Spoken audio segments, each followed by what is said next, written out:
Our scripture reading this morning comes from Acts chapter 9, beginning with the first verse. Meanwhile, Saul was still breathing out murderous threats against the Lord's disciples. He went to the high priest and asked him for letters to the synagogues in Damascus, so that if he found anyone there who belonged to the way, whether men or women, he might take them as prisoners to Jerusalem. As he neared Damascus on his journey, suddenly a light from heaven flashed around him. He fell to the ground and heard a voice say to him, "Saul, Saul, why do you persecute me?" "Who are you, Lord?" Saul asked. "I am Jesus, whom you are persecuting," he replied. "Now get up and go into the city, and you will be told what you must do." The men traveling with Saul stood there speechless. They heard the sound, but did not see anyone. Saul got up from the ground, but when he opened his eyes, he could see nothing. So they led him by the hand into Damascus. For 3 days he was blind and did not eat or drink anything. This is the word of the Lord. Thanks be to God. Well, one night, late at night, about 2 in the morning, an old man was driving kind of erratically down the road and managed to get himself stopped by the police. The officer asked him where he was going that time of night. The old man said, "I'm on my way to a lecture about alcohol abuse, the effects it has on the human body, as well as smoking and staying out late." The officer said, "Really? Who's giving a lecture like that this time of night?" And the man said, "That'd be my wife."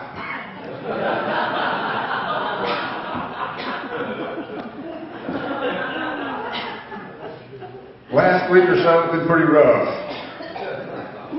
Our personal struggles have been eclipsed by a national tragedy and then another one. All this stuff, loss of loved ones, terrorism, put our faith under a lot of stress. How we holding up? We're supposed to pull ourselves up by our own bootstraps and not talk about that kind of thing, but this is the time when the rubber of our faith meets the road, and if we're not doing well, we do need to talk about it. If you need to talk about it, give me a call. My numbers are all on the bulletin. Over the years, I've had a lot of opportunities to meet a bunch of different Christians. The biggest percentage of all the Christians in this country are just like you and me. They grew up in the church. They cannot remember a time that they were not in church on Sunday morning. Sometime during their childhood or maybe young adulthood, they heard a call to come to Christ, and they did. Some grew up in baptism by immersion traditions, and some grew up in infant baptism traditions. But essentially, we all grew up Christians. Some others that I have met are really different. They didn't grow up Christian at all. Often they grew up without any faith of any sort practiced in their homes. Then there was one day something came along, crisis or blessing, either one. It hit them so hard that in an instant, they turned to Jesus. Many of those folks compare themselves to Paul and say they were knocked from a hole. Anybody here have that experience? I did. I grew up in church. Now, my call to ministry was kind of like that, but not my confession of faith in any way. But way back in the history of the church, and in some parts of the world still today, most of the people did not and still do not grow up in Christian homes. Their family ways and their community culture is not at all even shaped by the Christian faith. There are households like that in this country. There may be some in this community. And oftentimes when a person makes a move from one faith, or no faith at all, to Christianity, what we call that is conversion. They have an aha moment, a seriously eye-opening, life-changing experience, very similar to what Paul experienced on the road to Damascus, only they don't get the 3 days of blindness to go with it. We call that conversion, but what do we call what happens to us who grew up in the church? Before we made a confession of faith and called ourselves Christians. For decades, if not generations, in the Protestant church, we have called that experience joining the church. Maybe that phrase once held some power, but not so much anymore. Today's people are not joiners like generations past, in the 40s and the 50s and the 60s. The adults who became adults in that time, they were joiners. But not so much the folks who have become adults since then.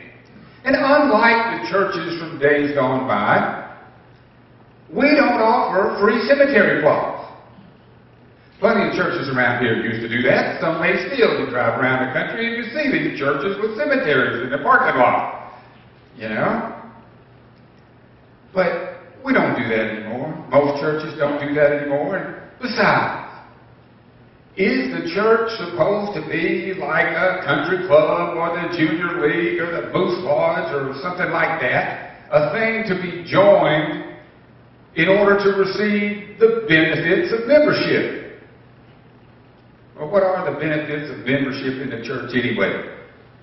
Jesus said the benefits of membership in the church are these. The fact that we know that we are blessed. And how do we know that we are blessed? Blessed are we when we are persecuted because of righteousness. When people insult us, persecute us, and falsely say all manner of evil against us because of Him. Those are the benefits of church membership. Who would want to join a club like that anyway? Times are changing. And if you and I have a job. Did you know that? You and I have a very special job, and if we are to be successful at our very special job, we have to find a new way to present our faith, the gospel of Jesus Christ, in some different way to a new generation. One thing that I know about the folk of the new generation that's coming, you see, what our job is the job that our ancestors have had. Since, 1885, is that right?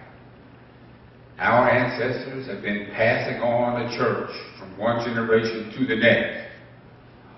They've been passing on the faith one generation at a time. It is our job to find a way to pass the faith and the life and mission of this congregation to a new generation. The thing that I know about that people in the new generation is that belief is no longer enough to be attractive. They are not worried about belief. That's one of the reasons why denominational loyalty is a thing of the past. Folks move from one community to another, and they don't look for the kind of church they grew up in. They look for a church of a different sort. Because you see, what we have to be in order to be attractive to a new generation is to be the people that James wrote about, James, the brother of the Lord, wrote about so many years ago. He said we have to be doers of the word and not just hearers or believers. Today's people reject talk. They reject belief in favor of action. That sounds like Jesus a lot to me. Jesus did not run around saying, you have to believe this, and this, and this in order to be my disciple. He said, if you keep my commandments, you will be my friends. If you do what I tell you to do, you will be my disciples. Folks, today, they got no time for committees. They got no time for meetings of any sort that do not bring about some action. We can sit around and talk and not do anything at home. That's no problem. If they're going to join up with something, it has to have a tangible result. They got to be able to put their hands on what we do. A tangible result can be anything, really. It can be anything from a sense of inner peace, which a lot of us need. How many of us taking high blood pressure medicine? Huh? Inner peace is missing. Okay? It can be anything from inner peace to a free lunch ministry to building a habitat house every year or two. It can be underwriting the drilling of water wells in developing nations where they don't have any water wells. It can be disaster relief close by, Greensburg, Joplin, or far away, Indonesia somewhere. You see, the people of the generation that we are going to lead the church to are not worried about talking about things. They're not worried about believing in things. They are worried about making a difference in this world. And they do not have time to fool with anything that's going to be less than that. You see, Jesus came and made a difference in the world. We are the body of Christ in the time where we are planted. He made a difference then that still makes a difference now.